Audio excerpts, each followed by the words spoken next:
ಅಮಿತ್ ಶಾ ಅವರು ನಾಳೆ ಚುನಾವಣೆ ಪ್ರಚಾರಕ್ಕೆ ಕರ್ನಾಟಕ ಬರ್ತಾ ಇದ್ದಾರೆ. ಯಾವ ಮುಖ ಹೊತ್ಕೊಂಡು ಬರ್ತಾ ಇದ್ದಾರೆ ಅಂತ ಕರ್ನಾಟಕ ರಾಜ್ಯ ರೈತ ಸಂಘವನ್ನು ಪ್ರಶ್ನೆ ಮಾಡ್ತಾ ಇದೆ. 223 ತಾಲೂಕಲ್ಲಿ ಬರನ ನಾವು ಅನುಭವಿಸ್ತಾ ಇದ್ದೀವಿ. 193 ತಾಲೂಕು ಸಿವಿಯರ್ ಬರ ಇದೆ.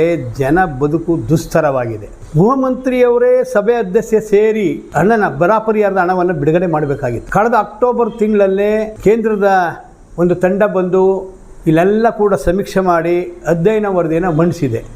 ಅಧ್ಯಯನ ವರದಿ ಮಂಡಿಸಿದ 1 ತಿಂಗಳಲ್ಲಿ ಕೇಂದ್ರದ ಗೃಹ ಮಂತ್ರಿಯವರ ಅಧ್ಯಕ್ಷತೆಯಲ್ಲಿ ಈ ಸಂಬಂಧ ಸಭೆ ಸೇರಿ ಬರ ಪರಿಹಾರದ ಅನುದಾನವನ್ನು ಬಿಡುಗಡೆ ಮಾಡಬೇಕಾಯಿತು.